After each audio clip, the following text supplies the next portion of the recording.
देवतुल्य भाइयों, मैं माँ शक्ति।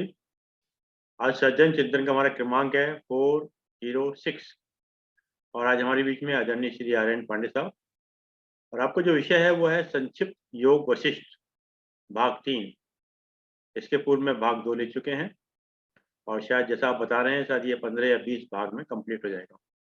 इससे पूर्व भी आप कई विषय ले चुके हैं, जैसे कि भज गोविंदम, दर्पट, पंचरसको स्तोत्र, विनय पत्रिका, देवी शक्ति के विभिन्न रूप, मुंडकोपनिषद, श्री दुर्गा सप्तशती, श्रीमद् भागवत गीता के परिप्रेक्ष्य में, वेदों में शक्ति का नव शक्ति पीठ। अब हम आदरणीय पांडे साहब से निवेदन करते हैं कि अपना उद्बोधन जारी करें। आदरणीय पांडे साहब।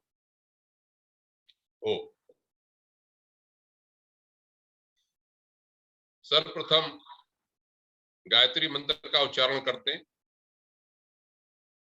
ओम भूर्भुवः स्वः तत्सवितुर्वरेण्यं भर्गो देवस्य धीमहि धियो यो नः प्रचोदयात्।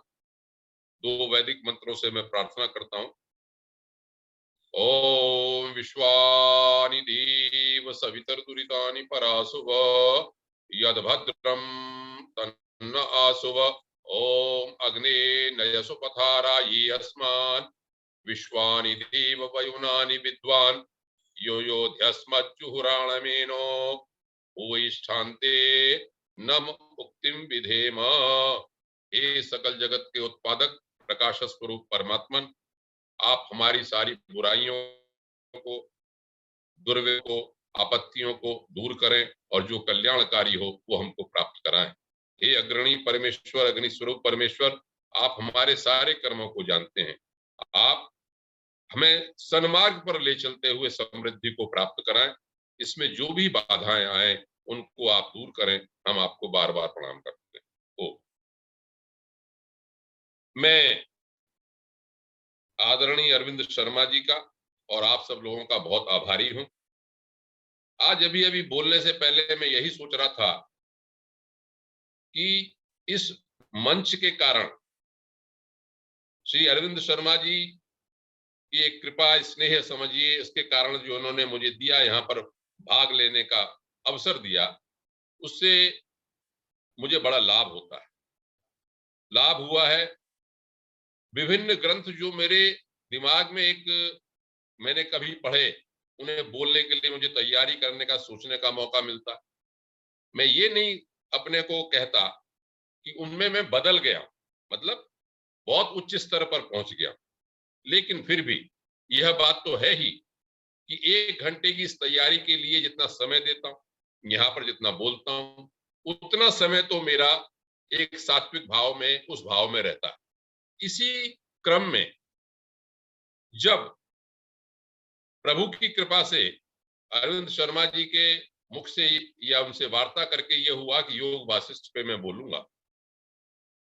जैसे मैंने पहले बताया, मैं काफी वर्ष पहले इसको पढ़ चुका था, लेकिन जब बोलने की बात आती है तो क्या तत्व हैं आप जैसे विद्वान लोग जो सब बातों को जानते हैं, तरह तरह के वक्ताओं को सुन चुके हैं, उनके समक्ष अपनी बात प्रस्तुत करने के लिए इसको जब मैं पढ़ता हूं तो मुझे वास्तव में यह ग्रंथ सोच में कुछ बातों में अलग लगता है।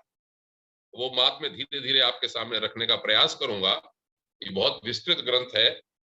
मैं जैसे कुछ भी, कितनी भी श्रृंखलाओं में जितने में संक्षेप में मुख्य बातें बता सकूंगा वो रखूंगा।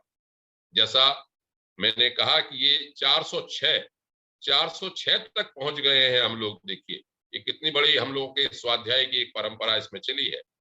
तो जैसा मैं एक परिपाटी मैंने डाली, अपने मन है मेरा कि योग वासिष्ठ अगर प्रारंभ कर रहे हैं तो उसमें गुरु वशिष्ठ को और श्रोता राम को अवश्य ही प्रणाम करना चाहिए।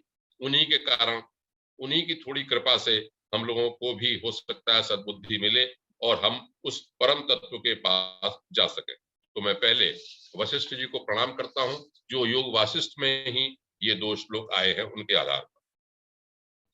ब्रह्मानंदम परम सुखदम केवलम ज्ञानमूर्तिम द्वंद्वातीतम गगन सदृशम तत्वमस्यादि लक्ष्यम एकम नित्यम विमलमचलम सर्वधी साक्ष्यभूतम भावातीतम त्रिगुण रहितम श्री वशिष्ठम नता स्म। वशिष्ठ जी ने राम जी के लिए जो कहा और जिस रूप का उनका उद्घाटन किया इसमें योग वासिष्ठ में एक जगह, उस श्लोक को मैं उसी रूप में राम जी को मैं प्रणाम करता हूँ। आद्यंत वर्जित विशाल शिलांतराल संपीड चिद घन वपुर गगनामलस्त्वं स्वस्थो भवा जठर पल्लव कोश लेखा लीला सिता खिल जगत जयते नमस्ते।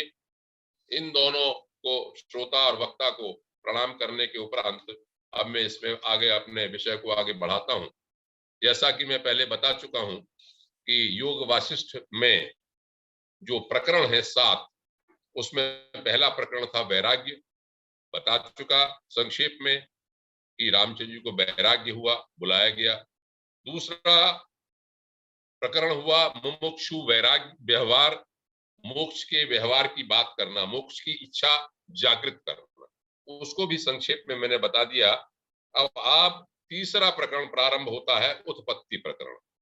क्या किया कि इस संसार में प्राणियों की उत्पत्ति, फिर चौथा प्रकरण का स्थिति कैसे बनती है, उपशम कैसे शांति होती है, उसके बाद जो निर्माण पूर्वार्ध और निर्माण उत्तरार्ध, इस तरह से इसमें प्रकरण है। तो उत्पत्ति प्रकरण का प्रारंभ कैसे होता है। आज जो बात आएगी वो परमात्मा के बारे में है और योग वासिष्ठ का एक विशेष दृष्टिकोण क्या रखा गया उसके बारे में। कुछ बातें सुनी हुई हैं हमारी और कुछ बातें नई सी लग सकती हैं। तो मैं प्रारंभ करता हूं अपनी बात को। रामचंद्र जी ने ये कहा, रामचंद्र जी से ये कहा वशिष्ठ जी ने कि हे राम, जो परमात्मा की चर्चा की गई है, आप समझेंगे इसमें परमात्मा के तत्व में वशिष्ठ ने क्या बताया योग वासिष्ठ के माध्यम से। वे कहीं दूर नहीं रहते, वे शरीर में ही रहते हैं, चिन्मय है। इस चित शब्द को बहुत ही प्रयोग किया योग वासिष्ठ में। उन्होंने कहा कि चंद्रशेखर शिव जो है वो भी चिन्मय है, गरुड़वाहन विष्णु ये भी चिन्मय है, सूर्य भी चिन्मय है, ब्रह्मा भी चिन्मय है। अब एक बात कहते हैं जो हम सुन चुके हैं उपनिषदों में, यहां पर ये बात कहते हैं कि कार्य कारण रूप इन पर ब्रह्म परमात्मा का साक्षात्कार हो जाने पर, जो सबके कार्य भी है और कारण भी हैं, क्या होता है, हृदय की ग्रंथि खुल जाती और हृदय की ग्रंथि खुलने से संपूर्ण संशय छिन्न भिन्न हो जाते हैं और शुभ और अशुभ कर्म है वो हमारे नष्ट हो जाते हैं। जैसे मैंने कहा कि इस श्लोक को उपनिषद में मैं पढ़ चुका हूं, आप लोगों ने भी सुना हो। उपनिषद में बड़ा प्रसिद्ध श्लोक आता है कि भिद्यते हृदय ग्रंथि छिद्यन्ते सर्व संशयाः क्षीयन्ते चास्य कर्माणि तस्मिन् दृष्टे परावरे। उस परम तत्व का साक्षात्कार हो जाने पर सारी ग्रंथियां समाप्त हो जाती हैं, सब संशय समाप्त हो जाते हैं, सब कर्म समाप्त हो जाते हैं। मुझे ऐसा लगा इसमें कि योग वासिष्ठ में यही बात अपनी तरह से कही गई। चलिए अब राम प्रश्न करते हैं। अब बात शुरू होती है, थोड़ी दार्शनिक पक्ष की बात शुरू होती है। वो कहते हैं, भगवान पूछते हैं, राम पूछते हैं कि आप ये बताइए पर ब्रह्म परमात्मा का यथार्थ स्वरूप कैसा है। उत्तर देते हैं, मैं संक्षिप्त में कहता चलूंगा मुख्य बातों को। अब यहाँ पर जो योग वासिष्ठ की सोच है वो सामने आती, आप समझेंगे कि और जगह से एक है कि मिली जुली है, अपने अपने शब्दों का फेर है। इसमें ये कहते हैं कि जब संसार का अत्यंत अभाव हो जाता है वही परमात्मा का स्वरूप। योग वासिष्ठ कहता है जब संसार का अत्यंत अभाव हो जाता है, इसका क्या अर्थ हुआ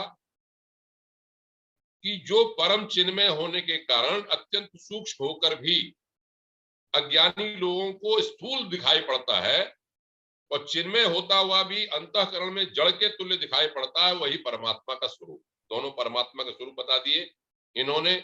संसार का अत्यंत अभाव हो गया तो परमात्मा को जान लिया।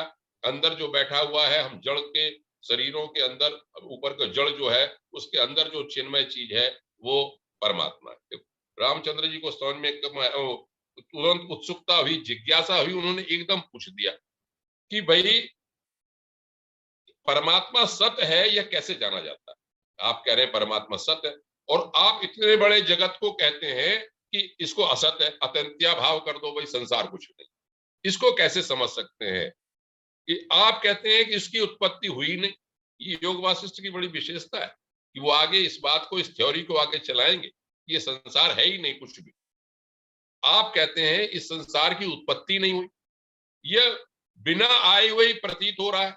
यह बात कैसे समझ में आए। अब देखिए, अब यहां से इसकी थ्योरी शुरू होती है। थ्योरी शुरू क्या होती है, वो कहते हैं कि वशिष्ठ जी ने उनसे कहा कि ये जो भ्रम है कि संसार वास्तव में है, यदि ये हमारा भ्रम दूर हो जाए तो हम ब्रह्म का रूप जान सकते हैं। दृश्य के अत्यंता भाव के अलावा कोई शुभ गति नहीं है। दृश्य जो हमें दिखाई पड़ रहा है और जो इसके पीछे शक्ति है, इसका कैसे ऐक्य इन्होंने बार बार किया, थोड़ा सुनते रहेंगे, एक और उपाख्यान में बताऊंगा, तब ये बात सामने आई। अब क्या कहते हैं कि जब अत्यंता भाव में से लगे कि संसार कुछ नहीं, तो समझो हमको परमात्मा का ज्ञान हो रहा है, ऐसा इन्होंने कहा कि उस परमात्मा, उस जानने वाले पुरुष का आत्मा ही हो जाता है। जब हम जान लिया कि संसार कुछ नहीं है, जगत मिथ्या है, परिवर्त है, तो असत, अब उन्होंने एक रीजन दिया। ये रीजन आपने हमने सबने गीता में पढ़ा है। वो कहते हैं असत पदार्थ की सत्ता नहीं होती, संसार जो है असत है, इसलिए इसकी कोई सत्ता नहीं है, और सत वस्तु का कभी अभाव नहीं होता। जो वस्तु स्वभाव से है ही नहीं, उसके निवारण में उसे मिथ्या मानकर त्याग करने में कौन सी कठिनाई। बहुत बड़ी बात है। संसार को हम सब लोग कहते हैं, हमारा ये दर्शन कहता है कि मिथ्या हो, हम इसे छोड़ दें। कैसे छोड़ दें, तो यही सारी कठिनाई है। हमें तो नहीं दिखाई पड़ता संसार को छोड़ने की बात, लेकिन ये बार बार इसी बात को कहते हैं कि वो कहते हैं कि संसार नाम से कभी कोई उत्पन्न नहीं हुआ, न कोई दिखाई पड़ता है। एक उदाहरण देते, हम मानते हैं संसार को, लेकिन अगर इसकी बात को हम जान लें कि पर ब्रह्म का ही रूप है, तो हमें पर ब्रह्म ही दिखाई पड़ेगा। कैसे, ये उदाहरण दर्शन में आप लोगों ने बहुत जगह सुना होगा, सोने का और सोने के आभूषणों का। हम कहते हैं कड़ा है सोने का, लेकिन दृष्टि तो हमारी सोने पर ही है, इसलिए तो कीमत है। एक कड़ा हम कोई नकली ले लें तो उसकी कीमत उतनी नहीं है, क्योंकि हमारी निगाह सोने में ही रहती है, सोने का कड़ा होने से, सोने के हार पे होने से। तो ये जो दार्शनिक लोग हैं, या योग वासिष्ठ भी है और भी लोग हैं, वो हमेशा इस पे बहुत जोर देते हैं, इस बात कि भाई देखो हमने कड़ा दिया, दो कड़े रख दिए, एक आर्टिफिशियल है, एक सोने का है। तो आप कहेंगे सोने का ये कड़ा महंगा, चाहे उसकी डिजाइन कितनी अच्छी हो, कुछ भी हो, क्यों कि उसमें सोने पर निगाह है हमारी।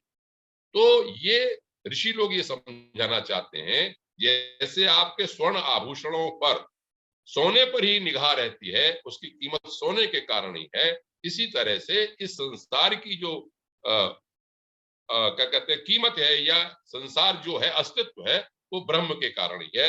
जो इसके पीछे छुपा हुआ है, इसमें हमें क्या समझने में दिक्कत है कि हम ये समझने लगे कि संसार किसी ने बनाया है, ये अनुभव है। तो अब इन्होंने कहा कि भाई ये समझ में कैसे आए, तो कहते हैं देखो ज्ञान के बिना ये समझ में नहीं। बार बार सद असद विवेक करो, नश्वर है संसार, ये सब कुछ है, इसीलिए मैं तुम्हें अब उपदेश करता हूं। अब उपदेश करने में जो प्रारंभ में वशिष्ठ जी ने उपदेश किया, इतनी बात तो भूमिका बना दी, और भूमिका बनाने के बाद उन्होंने कहा कि भाई जीवन मुक्त कौन है। जीवन मुक्त की यहाँ पर जो परिभाषा दी है, ये आपका काफी मिलती जुलती रहेगी। 6-7 बातें मैं संक्षेप में बता के फिर आगे कल्पनावाद पे आऊंगा, जो आज मैं बताना चाहता। उन्होंने कहा कि इस संसार में रहते हुए ही आदमी मुक्त हो सकता है।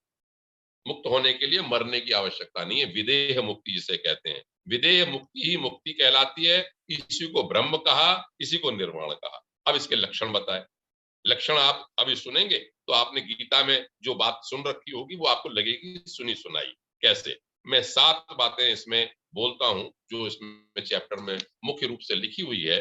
क्या कि शास्त्रानुकूल व्यवहार करते हुए जिस पुरुष की दृष्टि में ज्यों का त्यों हुआ ये जगत विलीन हो जाता है, शून्य लगने लगता है वह जीवन मुक्त कहलाता है।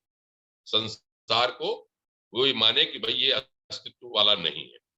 दूसरी बात में क्या कहते हैं, जो व्यवहार में लगा हो जागृत अवस्था में भी सुषुप्त पुरुष की तरह से हर्ष शोक राग से शून्य हो जाता है, वो जीवन मुक्त कहलाता है। दूसरी बात।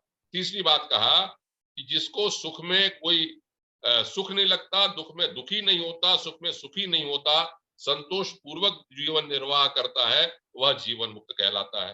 फिर कहता है कि जागृत अवस्था और स्वप्न अवस्था सब में जो वासना रहित है वह जीवन मुक्त कहलाता है। फिर कहते हैं कि इसमें अहम का भाव नहीं होता, ज्ञान स्वरूप परमात्मा के किंचित उमेश निवेश तीनों लोकों को उत्पत्ति स्थिति देखता है, जिसका समान भाव है सबके बारे में, वह जीवन मुक्त है।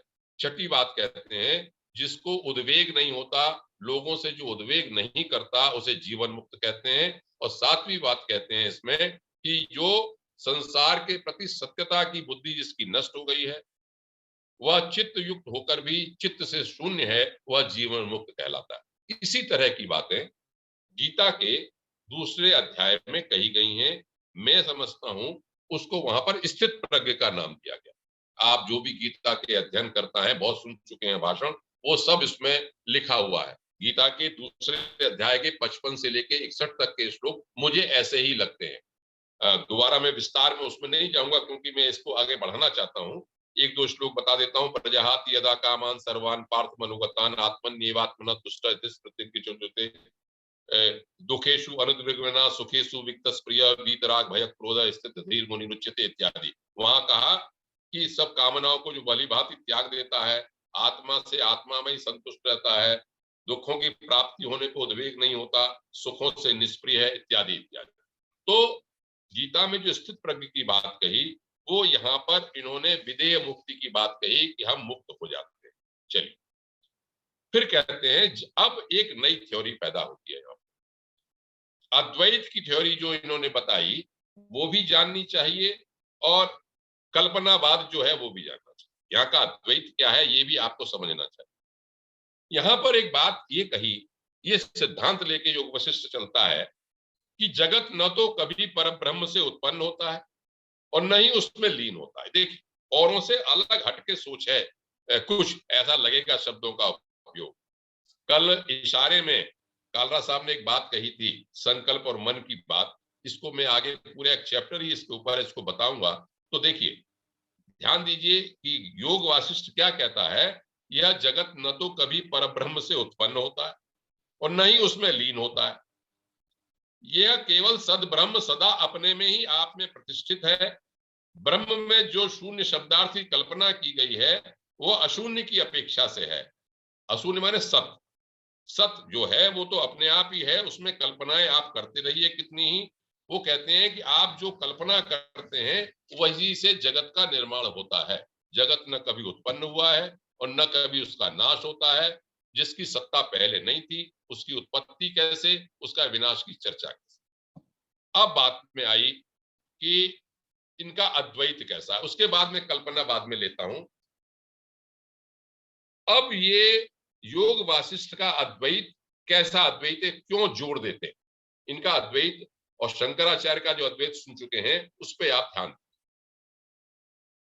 भूमिका ये बनाते हैं कि जब ये संसार के सारे पदार्थ, सारे प्राणी, हमारे से भी जो जीवित हैं जो और नहीं जीवित हैं वो, क्या कहते हैं, पंच महाभूत के बने हुए। अलग अलग दर्शन है, सबने अलग अलग से कहा। किसी ने कहा कि 5 तत्व हैं, किसी ने कहा 4 तत्व हैं। वैशेषिकों ने, न्याय ने कहा किसी ने 9 पदार्थ हैं। और जगत के सारे पदार्थ, सब चीजें, सारे भूत इन्हीं तत्वों से मिलकर बने। चलिए हम इसमें नहीं जाते कि 9 है कि 5 है कि 4।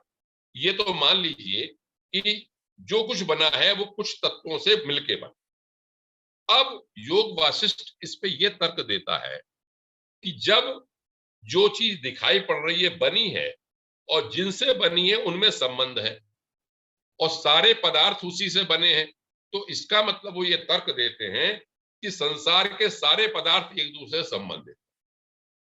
बनने वाले जब तत्व एक हैं तो जितने भी पदार्थ बने उनसे, योग वासिष्ठ का तर्क ये है कि वो सब एक दूसरे से संबंधित है। जब संबंधित हैं तो उनमें कोई ना कोई संबंध होने से वो द्वैत कैसे हो सकते हैं? अद्वैत तो होगा ही होगा। कोई ना कोई तत्व ऐसा है, कोई ना कोई बात ऐसी है जो इन सबको जोड़ती है। इसलिए वो क्या कहते हैं कि जो वस्तुएं परस्पर संबंध होती हैं उनमें एक तत्व अवश्य वर्तमान होता है। दृष्टा और दृश्य का भी एक दूसरे से घनिष्ठ संबंध है। इस थ्योरी को योग वासिष्ठ ने बार बार कहा। एक उपाख्यान आगे आएगा, वो केवल इसी बात को सिद्ध करने के लिए उपाख्यान रखा। लीला का, सरस्वती का, वो मैं भी जितना भी समय होगा उसमें बताऊंगा आपको। तो यहाँ पर जो योग वासिष्ठ का अद्वैत है वह कहता है कि एकता हुए बिना दृष्टा को दृश्य का अनुभव होना असंभव है।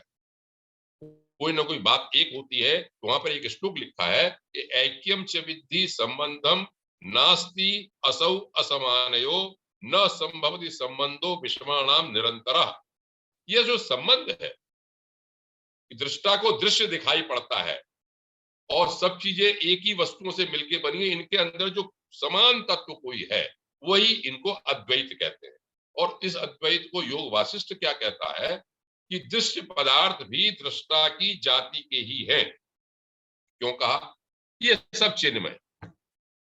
ये बड़ा सिद्धांत मुझे एक नया सा अलग से हट के शब्दों का प्रयोग लगा कि वो ये कहते हैं कि सब चिन्मय। इस बात को, शब्दों को मैं आगे ले जाऊंगा। इस समय मेरे दिमाग में एक बात आ रही है। अधिकतर लोग सब साइंस के व्यक्ति हैं आप लोगों। एक बात तो साइंस की दृष्टि से, फिजिक्स की दृष्टि से ये माननी ही पड़ेगी कि जो दो बातें तो जरूर कहते हैं कि सब पदार्थों में ग्रेविटेशन होता है, आकर्षण होता है। दूसरा, चाहे वो पदार्थ चर हैं, चाहे स्थिर हैं या अस्थिर हैं, उनके अंदर जो सूक्ष्म अणु हैं, इलेक्ट्रॉन, प्रोटॉन, उनमें सब में गति तो है ही। तो चिन्ह माने गति। ये बात तो निश्चित है। जो दार्शनिक लोग हमारे कहते हैं कि सब पदार्थ, दृश्य पदार्थ भी दृष्टा की जाति के हैं और चिन्मय, तो कहीं ना कहीं मैं समझता हूं ये जो सिद्धांत रखा चिन्मय वाला, ये सही है। जो भौतिक हमारा विज्ञान आजकल का है उसकी दृष्टि से भी सही है।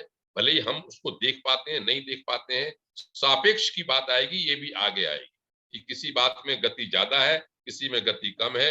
ये तो एक बात ये हो गई थ्योरी की कि भाई दृष्टा और दृश्य दोनों चिन्मय है। जो दृश्य दिखाई पड़ता है हमको, ये सब चिन्मय। एक बात ये अद्वैत है यहाँ। अब एक के बाद एक बड़ी थ्योरी पैदा होती है, उस पर जोर देते हैं, वो है कल्पनावाद।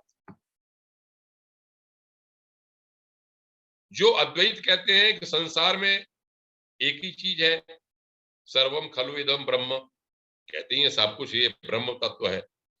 योग वासिष्ठ भी ये कहता है कि संसार के समस्त पदार्थ जो हमको चारों ओर दिखाई पड़ते हैं, जिनमें ब्रह्म के ही नाम रूप अलग अलग हैं, जिनमें चिन्मात्र ब्रह्म और उसके नाना रूपों के सिवाय कुछ भी नहीं है।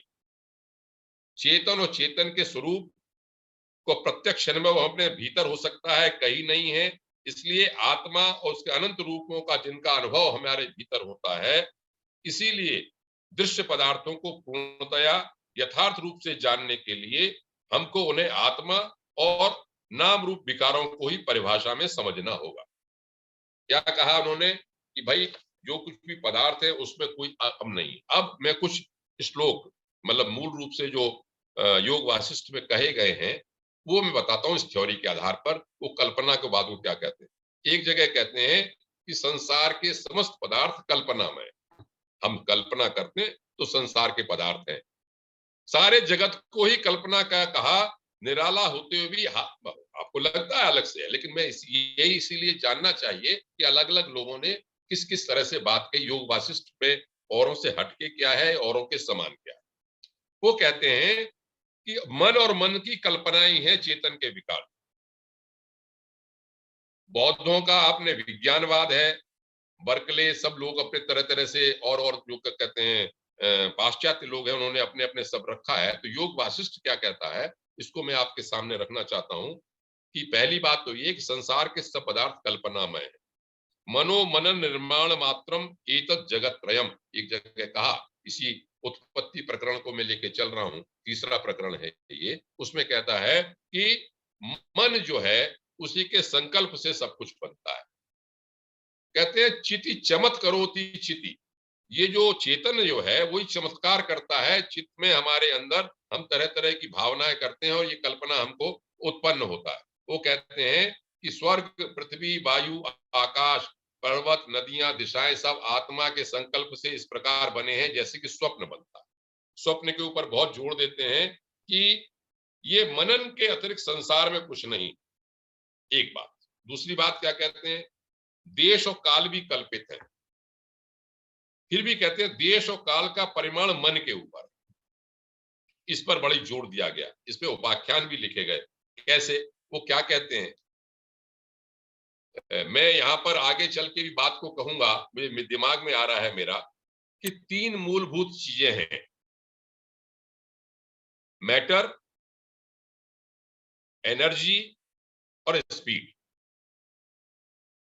जिसे हम कहते हैं ऊर्जा, पदार्थ और गति। इन तीनों के ही मिक्सचर से तरह तरह की चीजें अलग अलग सापेक्ष हमको दिखाई पड़ती हैं, ऐसा मुझे लगता है। थ्योरी भी ये कहती है। क्या कहते हैं यहाँ पर योग वासिष्ठ वाले, कि जैसे स्वप्न किया आपने, स्वप्न में आपको कहते हैं कि छोटा सी जगह भी बहुत बड़ी दिखाई पड़ती, बड़ी जगह भी थोड़ी दिखाई पड़ती, आप दौड़ना चाहते हैं दौड़ नहीं पाते, तो कहते हैं, और कभी कभी छोटी चीज बहुत बड़ी दिखाई पड़ती है, तो ये कहते हैं चित्त की कल्पना है, जैसा चित्त में कल्पना कर लेता है वैसा ही होता है। वो कहते हैं कि यदि आपकी एक रात, आप दुखी हैं तो आपको एक साल तक की दिखाई पड़ेगी, आप सुखी हैं तो आपको एक रात क्षण भर में बीत जाएगी। तो इसका क्या मतलब हुआ, ये सब आपकी लीला का है। चिति तत्व का स्वभाव ऐसा है कि दुखी व्यक्ति को रात में कल्प का अनुभव होता है और सुखी को क्षण का। अब वो कहते हैं कि सापेक्ष, तुलनात्मक रूप से क्या कहते हैं कि ब्रह्मा का एक मुहूर्त मनु की पूरी आयु होती है, ब्रह्मा की सारी आयु विष्णु का एक दिन होता है, विष्णु का जीवन समय शिव जी का एक दिन होता है। तो कहने का मतलब यह है, जैसे अलग अलग अगर एक जीवन लें तो जो प्राणी है, चाहे कुत्ता है, बिल्ली है, मनुष्य है, घोड़ा है, उसके सबके जीवन का समय अलग अलग। तो योग वासिष्ठ ये कहता है कि कल्पना के आधार पर ही हम स्पीड और देश का निर्धारण करते हैं। कल्पना के अतिरिक्त पदार्थों में और कोई नहीं है। संसार के अटल नियम स्थिरता भी कल्पित है, ये भी कहते हैं, और कल्पना ही जड़ता का रूप धारण कर लेती है, ये भी कहते हैं इसमें, कि गुण आदि के मेल से मद शक्ति उत्पन्न हो जाती है, उसी प्रकार शरीर में भी चेतना उत्पन्न हो जाती है। उनका मत यह है कि जैसे स्वप्न में हम सब कुछ देखते हैं वैसे ही हम इसमें चेतन अवस्था में भी सब देख रहे हैं। अब क्या कहते हैं, इस बात को सिद्ध करने के लिए योग वासिष्ठ इस बात पर जोर देता है कि दृष्टा और दृश्य का अनन्यत्व है, एकत्व है, दृष्टा देखने वाले का और दृश्य जो हमारा देखा जाता है। जैसे अब इसमें कई सारे उदाहरण देते हैं, जैसे जल की राशि से चंचल लहरें, हिलते हुए रोशन चिराग से उसकी किरणें, अग्नि से निकलती हुई चिंगारियां, फूल पत्तियों की विचित्र शोभा, सोने से उसके बने हुए अलग अलग आभूषण, जल से उसमें भंवर, लहर, फेन, बूंद बनती है। तो ये कहते हैं जैसे ये सब चीजें बनती हैं वैसे ही दृष्टा से सब दृश्य पदार्थ और ज्ञान भिन्न होते हुए भी स्वरूप से भिन्न नहीं। मन और दृश्य किसी प्रकार एक दूसरे से भिन्न नहीं है, दृष्टा के भीतर से ही दृश्य का उदय होता है। चलिए, इस बात को मैं यदि उपनिषद से जोड़ना चाहूं तो वो ये कहते हैं एक जगह कि अग्निर्यथैको भुवनम प्रविष्टो रूपम रूपम प्रतिरूपो बभूव। अग्नि जो है वो तरह तरह से अपने अपने रूप का रूपांतरण होता जाता है। इसी तरह से एक ही चित्त है, एक ही शक्ति है आत्मा, वो तरह तरह से अपने रूप को धारण करती है। एको वशी सर्व भूतांतरात्मा एकम रूपम बहुधा यह करोति। एक ही आत्मा है जो तरह तरह से अपने रूप को धारण करती है। ये भी कहते हैं कि दृष्टा के भीतर से ही दृश्य का उदय होता है। ये कोई आज मैं फिलोसॉफिकल पार्ट को इसको आगे बढ़ाना चाहता हूं कि जो योग वासिष्ठ को अलग करती है और सब बातों से, या योग वासिष्ठ के सिद्धांत क्या है। जैसे पदार्थों में रस होता है, तिलादी वस्तुओं में तेल होता है, फूलों में सुगंध होती है, वैसे ही कहते हैं तृष्णा में दृश्य भी उपस्थित रहता है। जैसे कर्पूर आदि सुगंध पदार्थों में सुगंध का उदय होता है, वैसे ही चेतन के भीतर जगत का उदय होता है। हम जैसी कल्पना करते हैं वैसे ही ये सब मनने लगता है। बीज के भीतर जैसे अंकुर वर्तमान रहता है, वैसे ही मन भी अपने देह और दृश्य का ज्ञान करता है। ये भी कहते हैं कि स्वप्न में और जागृत में कोई अंतर नहीं है, जगत का अनुभव भी स्वप्न ही है। स्वप्न और दृष्टा के बारे में काफी इसमें लिखा है। जैसे स्वप्न के पदार्थ हमको दिखाई पड़ते हैं, पृथ्वी दिखाई पड़ती है, सड़क दिखाई पड़ते हैं, मैदान दिखाई पड़ता है, चिदाकाश के ही नाम है। हम सोचते हैं स्वप्न में, जो चेतन करते हैं, लड़ाई झगड़े भी देखते हैं हम, वास्तव में न होते हुए भी हमको अनुभव होता है कि वास्तव में ऐसे अनुभव हो रहा है। इसी तरह से वो कहते हैं कि दृष्टा जो सोचता है, जो संकल्प करता है, उसी तरह का उसका भाव होता जाता है।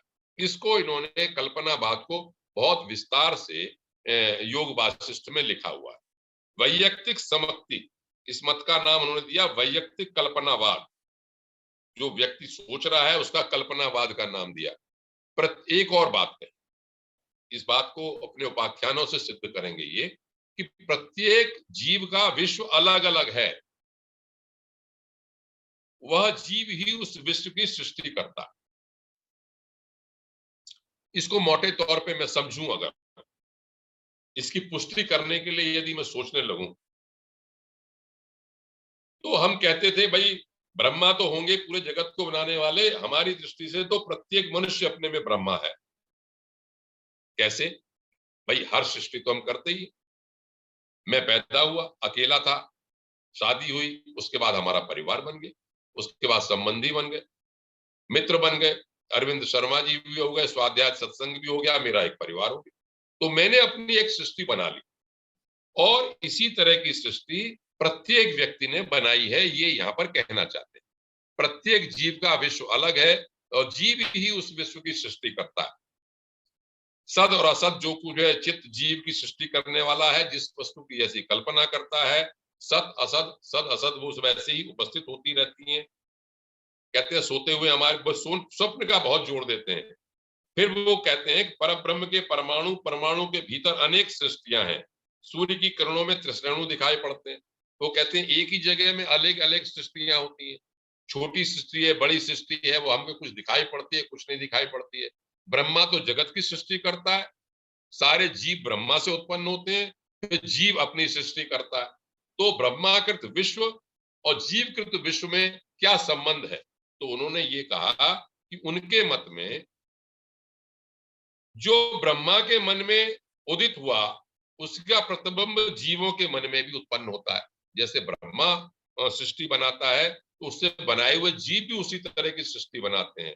सब एक दूसरे के से संबंधित हैं, और संबंधित होने से सब जो है चिन्मय है।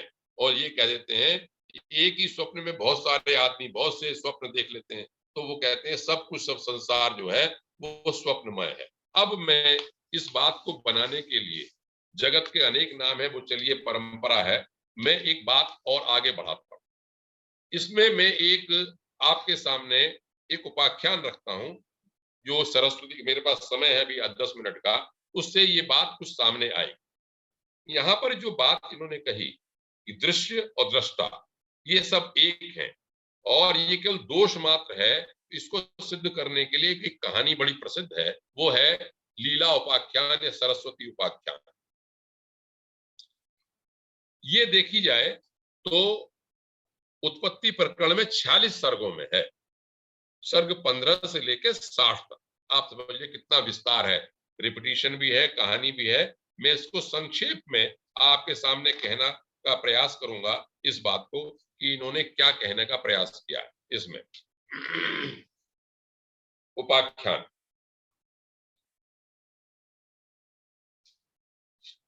इसको संक्षेप में मैंने प्रयास किया है नोट्स बना के, कि संक्षेप में आपके सामने रख सकूं। वो ये कहते हैं वशिष्ठ कि मैं तुम्हें दृश्य रूप दोष की निवृत्ति के लिए एक आख्यान सुनाता हूं। बड़ा प्रसिद्ध आख्यान है यह इसका, तो कहानी सी है, थोड़ा सा अच्छा लगेगा, इसके बीच बीच में क्या क्या बात समझाने जाते हैं, तो इससे मैं अपनी बात को बता पाऊंगा कि जितनी मैंने सिद्धांत रखे योग वासिष्ठ के आपके सामने, ये कुछ भी नहीं है, सब दोष है, तरह तरह की दृष्टियां हैं। हमें दृष्टि का केवल सोचने का दोष है। दृष्टि का दृष्टा और दृष्टि एक ही है, एक भाव समझ लीजिए आप। हम तो जो सोचते हैं अपनी सृष्टि बनाते रहते हैं, इसी बात को इन्होंने कहा। तो आख्यान शुरू होगा। आख्यान कहा कि पृथ्वी मंडल पर, अब कहानी सुनते रहिए आप, पद्म नाम का एक राजा रहता था। उसकी एक रानी थी, लीला नाम की रानी थी उसकी। वो उसे बहुत चाहती थी। वो ये चाहती थी कि स्वामी उसका सदा जीवित रहे। उन्होंने पंडितों को बुलाया और ये कहा कि ये बताइए, ऐसा कौन सा उपाय है कि मनुष्य मृत्यु के मुख में न जाए। पंडितों ने कहा, भाई देवी, ऐसा उपाय तो कोई नहीं, ऐसा तो नहीं है, जो मनुष्य उत्पन्न हुआ वो मरेगा जरूर। अब उन्होंने कहा, निराश हो गई, सरस्वती देवी की उपासना करने लगे। सरस्वती देवी प्रसन्न हुई, वर मांगा। तो वर ये मांगा कि यदि उसके स्वामी की मृत्यु उससे पहले हो जाए तो उसका जीव उसके कमरे में ही रहे, उससे बाहर न जा पाए। अब आप देखते रहिए धीरे धीरे कि ये एक जीव के आधार पर कई सृष्टियों को कैसे सिद्ध करना चाहते हैं, बताना चाहते हैं योग वासिष्ठ वाले। और ये कहना चाहते हैं, यदि हम सब कुछ जान जाएं, जैसे ये लीला जान गई, तो ऐसा लगेगा कि सब कुछ एक है, सब कुछ जो दिखाई पड़ रहा है वो अलग अलग नहीं। खैर चलिए, सरस्वती देवी ने कहा, अच्छा कि मैं वर देती हूँ, ये अगर स्वामी की तुम्हारी मृत्यु होगी तो इसका जीव इससे, जो भवन में जिसमें आप रह रही हैं, उससे बाहर नहीं जाएगा। और ये भी कहा कि जब भी तुम मुझे याद करोगी, लीला ने मांगा कि मैं भगवती जब आपको याद करूं तो आ जाए, कि हम याद करेंगे, आ जाए। समय आया, पहले ही मृत्यु हो गई उसकी। अब वो रोने लगी। तो आकाशवाणी हुई कि तुम्हारा घबराने की जरूरत नहीं है, राजा का जीव इसी कमरे में मौजूद। आप ऐसा करो, राजा के शव को यथाशक्ति सुरक्षित रखो, दवाइयां या लेप करके। हो सकता है कि कभी इसके प्राण इसके अंदर लौट आए, ये जीव इसके अंदर लौट आए। अब उसने ध्यान किया, उन्हें बड़ा आश्चर्य हुआ उसको कि दोबारा लौटने की बात कर रहे हैं। सरस्वती का ध्यान किया उसने, तो सरस्वती ने कहा कि हाँ, जीव तुम्हारा पति का इसी कमरे में उपस्थित है, लेकिन दूसरी सृष्टि में है। अब यहां से बात शुरू होती है, जो अपना सिद्धांत बताना चाहते हैं योग वासिष्ठ वाले, कि इस सृष्टि से भी जो तुम देख रही हो, उससे भी सूक्ष्म एक सृष्टि इसमें चल रही है यहाँ।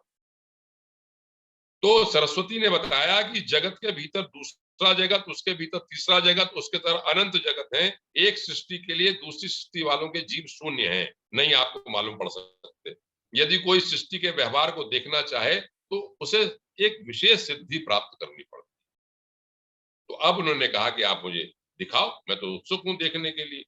सरस्वती देवी ने उसे सृष्टि की रीति बताई, और रीति से वह सूक्ष्मतर सृष्टियों में प्रवेश करने योग्य हो सकती। यहां पर मुझे ऐसा लगता है कि ये जो योग का मार्ग है, उस मार्ग को बताया होगा, जिसके कारण हमारे ऋषि मुनियों या ग्रंथों में ये वर्णन आता है कि वो लोक लोकांतर में चले जाते थे और लोक लोकांतर को देख ले। खैर, सरस्वती लीला दोनों ने उस लोक में प्रवेश किया जहां राजा पद्म था। तो उन्होंने ये देखा कि वहां तो मरे हुए उसे खुशी क्षण हुए थे, तो वहां देख रहा है कि एक जगह वो राजा बना हुआ है 16 साल का। तो उसे बड़ा आश्चर्य हुआ कि एक ही क्षण में, इतनी देर में 16 साल का कैसे हो गया। तो सरस्वती ने लीला को समझाया कि देश और काल के अणु, और अणु के भीतर महान और महान जगत है। सारे जगतों के देश और काल एक हिसाब का नहीं। जो घटना एक दृष्टि से एक कल्प में क्षण में होती है, दूसरे में एक कल्प में हो। जैसा मैं पहले बताया कि ये अगर थ्योरी लें, ये E=mc² कहते हैं, और तीन वस्तुएं हैं, ऊर्जा, पदार्थ और गति। इनकी अलग अलग अगर कॉम्बिनेशन बनाए जाएं तो अलग अलग कॉम्बिनेशन होंगे। मोटे तौर पे आप देखते हैं कि एक कमरा है, उसके अंदर चींटी का अलग राज्य है, कॉकरोच का अलग राज्य है, मकड़ी का अलग राज्य है, हमारा अलग है, छिपकली का अलग है, और जो भिनगे इनगे होते हैं उनका अलग अलग राज्य। तो ये तो हमें दिखाई पड़ता है। ये कहते हैं कि सृष्टि के अंदर सृष्टि सूक्ष्म सृष्टियां भी हैं जो हमें दिखाई नहीं पड़ती। जिस प्रकार मनुष्य अपने, अब फिर उदाहरण देते, जिस प्रकार मनुष्य अपने बिस्तर पर पड़ा हुआ एक क्षण में सालों तक स्वप्न के व्यवहारों का एक अनंत संसार क्षेत्र में अनुभव कर लेता है, इसी प्रकार से सृष्टियों का हाल है। तो सरस्वती ने लीला से कहा, तुमको आश्चर्य होता है? आश्चर्य तुम्हें कि एक सप्ताह व्यतीत नहीं हुआ, तुम्हारे स्वामी पद्म बनने से पहले एक ब्राह्मण थे। अब एक कहानी पुराने से उनकी सुनाते। सरस्वती ने ये कहा कि तुम्हें बड़ा आश्चर्य हो रहा कि ये 16 साल का कैसे हो गया। मैं तुम्हें बताती हूँ, तुम इससे पहले एक ब्राह्मणी, ये पद्म ब्राह्मण थे और तुम इसकी पत्नी थी। तो अब तुमने भी क्या हुआ, एक बार ब्राह्मण ने क्या देखा, तुम्हारे पति ने राजा की सवारी निकल के जा रही, तो उसको उसका भोग करने का मन हुआ। ये हुआ कि भाई मैं भी राजा बनूं, और उसी दिन उसका शरीर छूट गया। और तुम जब ब्राह्मणी थी तो तुमने इसी प्रकार का वर पिछले जन्म में भी मेरे से मांग रखा था कि तुम्हारे पति का जो जीव है वो उस कमरे से बाहर न जाए। वो राजा जैसे मरा, उसी समय उस ब्राह्मण का जो शरीर था, आत्मा थी, उस राजा के अंदर चली गई। तो तुम राजा के रूप में पैदा हो गए, पत्नी भी तुम बन गई। है सब इसी कमरे में, इसी में ही ये सृष्टि पहले वाली भी हुई, अब भी हुई, और ये जो तुमने इसे 16 साल का बना हुआ देख रही हो, इसकी भी क्या कहते हैं स्थिति इसी कमरे में। तो तुम दोनों का जीव न तो उस कुटिया से बाहर गया और न इस कमरे से बाहर गया। अब सरस्वती की कृपा से उसे पूर्व जन्मों का ज्ञान हो गया। कहने का मतलब ये, इसमें ये बताना चाहते हैं कि जब हम यदि अपने सारे जन्मों को जान जाएं, तो हमको ये भ्रम समाप्त हो जाएगा कि ये जगत क्या है, ये जगत वास्तव में है या नहीं है। अब क्या हुआ, एक और कहानी इसी कहानी को पूरा करते हैं पहले, फिर हम बताने का प्रयास करेंगे कि भाई इन्होंने उद्देश्य क्या बताया है इसका, कल्प इसका, इस कहानी का। तो सरस्वती लीला वहीं पर लौट आई जहां पद्म जो है वो एक विदुरथ राजा के रूप में राज्य कर रहा था। अब जब वो लौटी तो उन्होंने देखा वो 70 साल का हो गया, और उसकी स्त्री का नाम भी लीला है। उन्हें पूछा ये कैसे हुआ, कि भाई तुम्हें बहुत चाहता था, इसलिए इसको जो पत्नी मिली वो भी लीला नाम की पत्नी मिली। अब जब एकांतवास में अकेला था राजा, जब दोनों प्रकट हुई और कहा कि तुम तो पिछले जन्म में पद्म थे, तो विदुरथ के चित्त में पद्म होने की वासना उत्पन्न हो आई कि उसने ये वर मांग लिया कि अगले जन्म में पति और पत्नी दोनों के दोनों बने। अब क्या हुआ कि एक राजा से उसका युद्ध छिड़ गया। राजा से जब युद्ध छिड़ा तो विदुरथ की मृत्यु हो गई, और राजा जो दूसरा सिंधु राजा था वो जीत गया। अब उसकी पत्नी ने सरस्वती से पूछा कि देवी ये क्या हुआ, कि मेरा पति तो मर गया और ये जो राजा था ये जीत गया। तो उन्होंने कहा देखो दोनों भक्त हैं मेरे। वो राजा ने तो मांगी थी विजय, और ये जो विदुरथ जो पद्म तुम्हारा पति था, इसने मांगी थी मुक्ति। इसने कहा था मुझे तो युद्ध में यदि मृत्यु हो जाएगी तो मुझे मुक्ति प्राप्त होगी। तो इसी तरह से ये मुक्ति को प्राप्त हुआ है, लेकिन जो तुमने वर मांग रखा था वो इसी संसार के अंदर है। और जब मुक्ति मिली तो उन्होंने कहा कि अब मैं अपने तुमने इसको याद दिलाया कि तुम मेरे पति थे, तो इसे वासना हो गई कि यहाँ पर मृत्यु में संग्राम में युद्ध करते समय मृत्यु हुई। अब तुमने इसको अपने पद्म की इच्छा दिलाई थी, तो इसका जीव जो है वो जो तुमने शव रखा हुआ है इसके अंदर, उसमें प्रवेश कर गया और वो पद्म राजा उत्पन्न हो गया, पैदा हो गया उसमें। अब उसने पूरी पूरी सब अपनी लीला वहीं की वहीं बताई। तो इसमें अंत में ये बताया गया इसमें कि अब मैं इसके आखिर में आता हूं बात में, कि जो योग वासिष्ठ वास्तव में है वो क्या कहता, वशिष्ठ क्या कहते हैं। अब 5 मिनट है, 3-4 मिनट इसमें बात आप समझ लीजिए। जो एक्चुअल में योग वासी तो कहानी सुना दी मैंने कि इस उपाख्यान के बाद वशिष्ठ ने क्या कहा। हे वत्स राम, वशिष्ठ कहते हैं कि मैंने इस पवित्र लीलोपाख्यान का दृश्य रूप दोष की निवृत्ति के लिए तुमसे वर्णन किया। योग वासिष्ठ ये कहना चाहते हैं योग वासिष्ठ का कि हम जो जो देखते हैं ये चिन्मय है, दोष मात्र है। इसकी वास्तविकता यदि अब जान लें तो उससे हम अनासक्त रहेंगे। वस्तुतः दृश्य संता शांत है, वह जब है ही नहीं तो उसके समन का क्या प्रयोग करना। आपको तो ये जानना चाहिए, यदि कहो कि पृथ्वी आदि से रहित सच्चिदानंद ब्रह्म ने ही दृश्य की कल्पना की है तो उसने अपने में ही अपने को सिद्ध किया है। चेतनाकाश परमात्मा का अवभास ही जगत के नाम से जाना जाता है। अब कहते हैं कि जिस जिस पुरुष को जिस जिस रूप में जिस जिस पदार्थ की प्रतीति हो रही है वह उसी प्रकार उस पदार्थ को पूर्ण अनुभव करता है। विश्व को यदि सदा अमृत समझने लगे कोई तो अमृतत्व भी प्राप्त कर सकता है। शत्रु के प्रति मित्र भाव रखने लगे तो मित्र भी बन जाता है। पदार्थों में निजी स्वरूप की जैसी भावना की जाएगी, चिरकाल के अभ्यास से भावित स्वरूप वैसा ही हो जाएगा।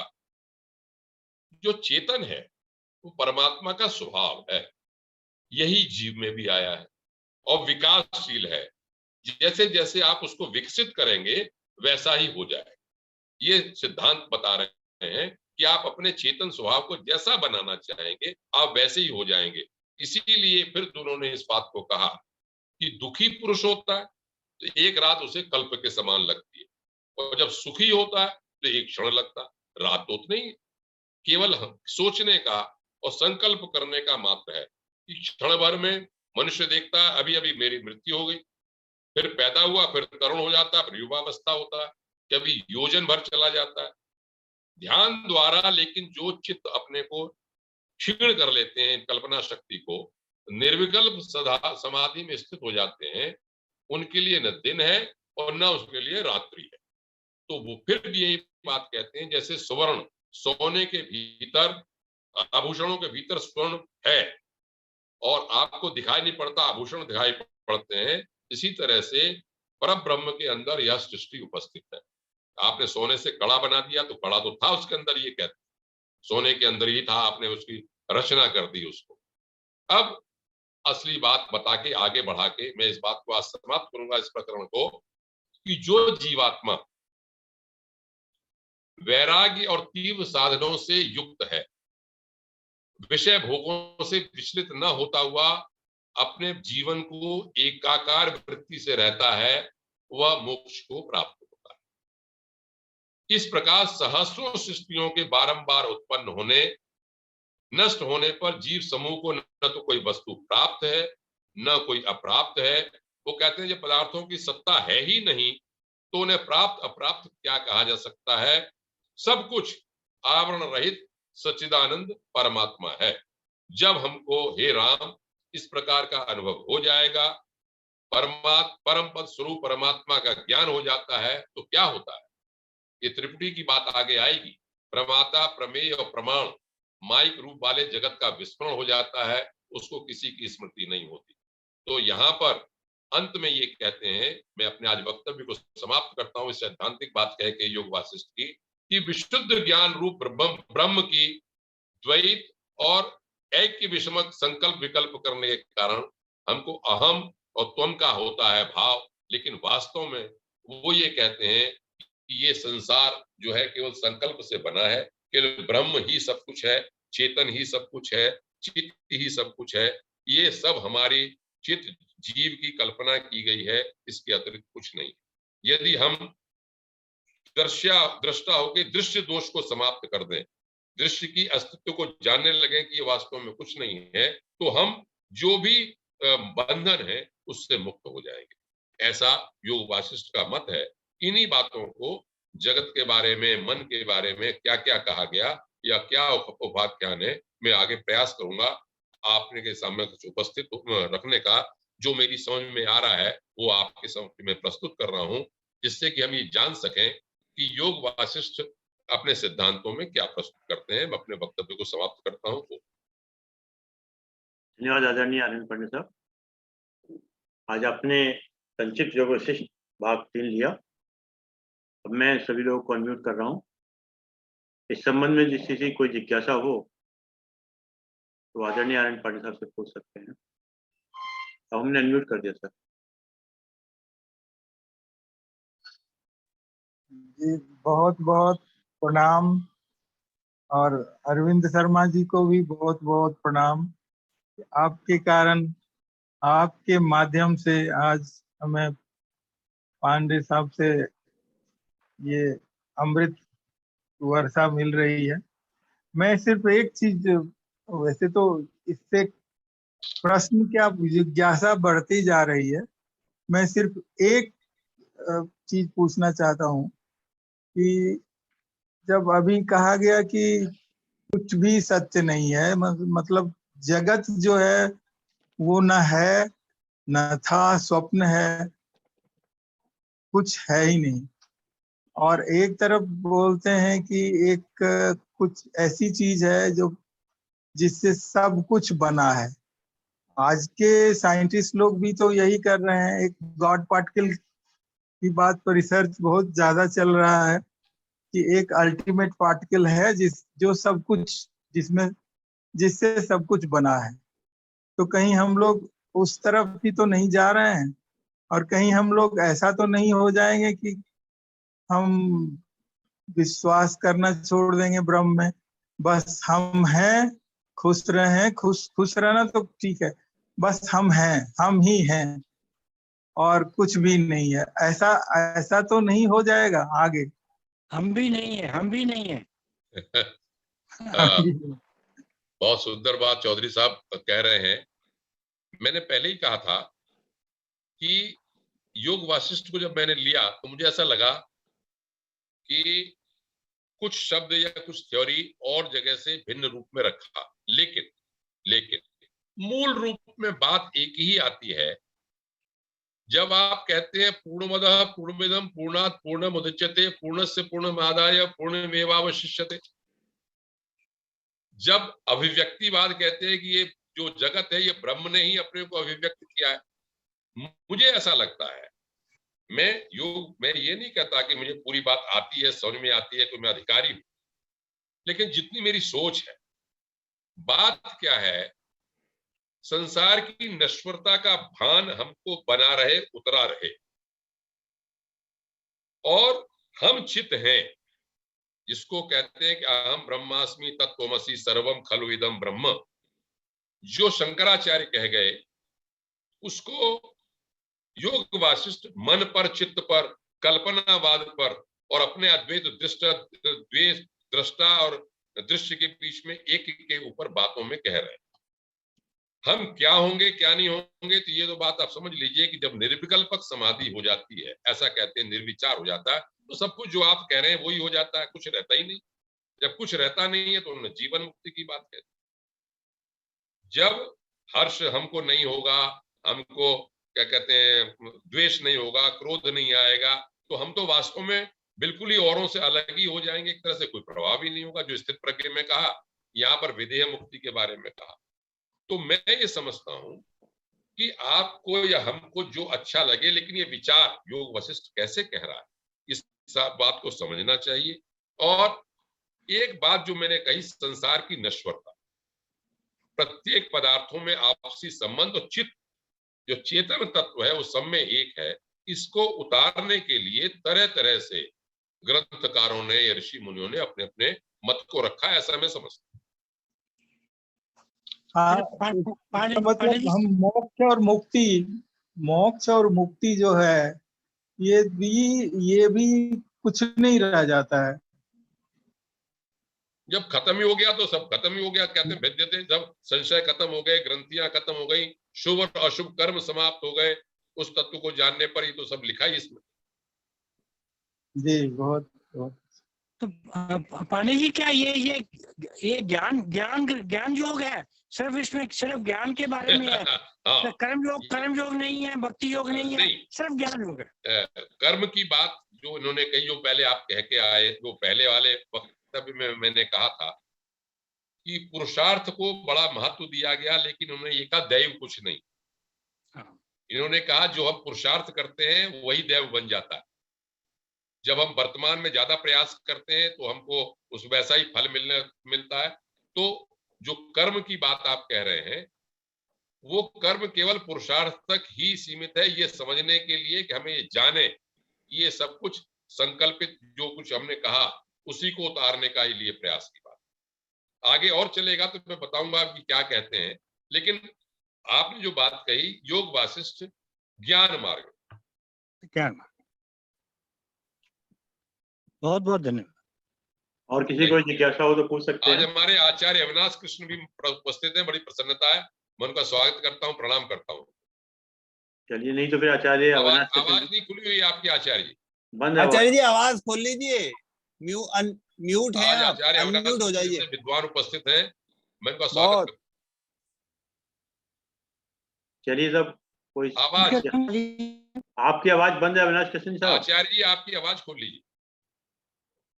ठीक है। आपने जो उदाहरण दिया वायु और अग्नि का, अग्नि यथैको भुवनम प्रविष्टो रूपम रूपम बहुधा बभूव, इसी प्रकार से ब्रह्म के संबंध में कहें या फिर जो है जो आपने जो ये बताया कि दृष्टा दृश्य और दर्शन, जब ये त्रिपुटी एक हो जाती है तो इसके बाद कुछ भी पाना शेष ही नहीं रहता है।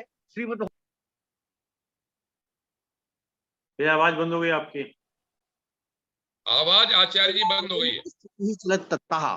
जी, तो वही जो है अभी जो है प्रारंभ है अभी योग वासिष्ठ का। ये अभी सिद्धांत और आगे स्पष्ट होंगे, जो आपने कथा के द्वारा भी बताया है स्पष्ट होंगे। और वास्तविकता यही है कि जब निर्विकल्पिक समाधि होगी, उस स्थिति में जब आएंगे दृष्टा दृश्य और दर्शन, जब तृप्ति एक होगी, यही हमारा लक्ष्य है। यही हमारा लक्ष्य होने पर इसी को ये मोक्ष भी प्राप्ति भी इसी में है।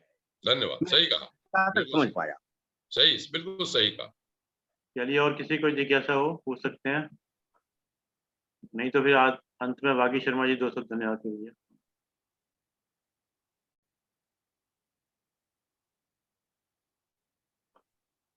बहुत बहुत आभार पांडे साहब, और बड़ा रोचक विषय है।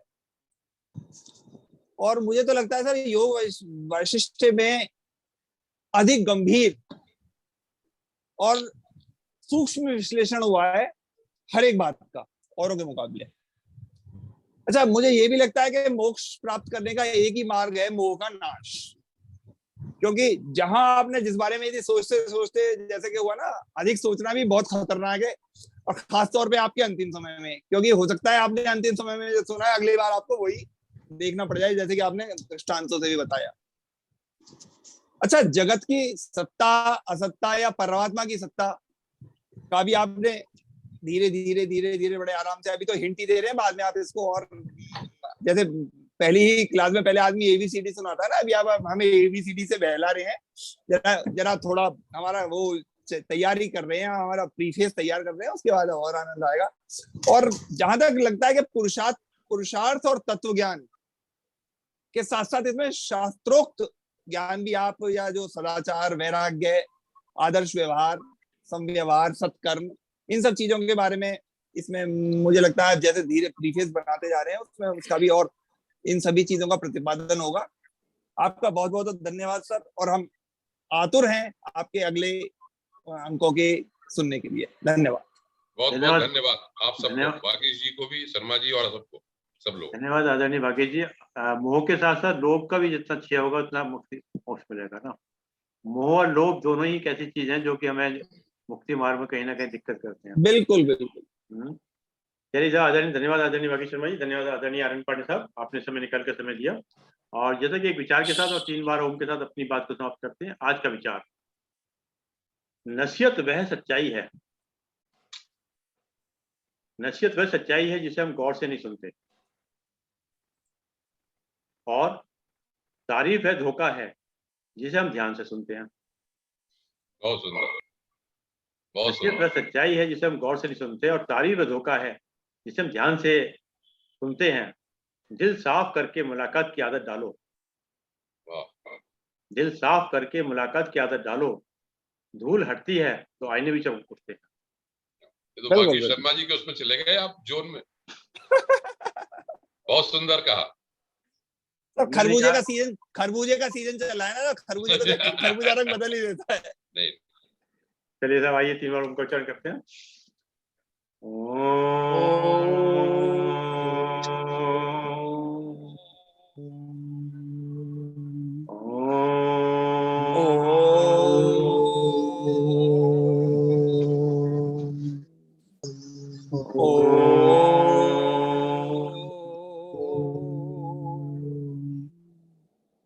शांति शांति शांति।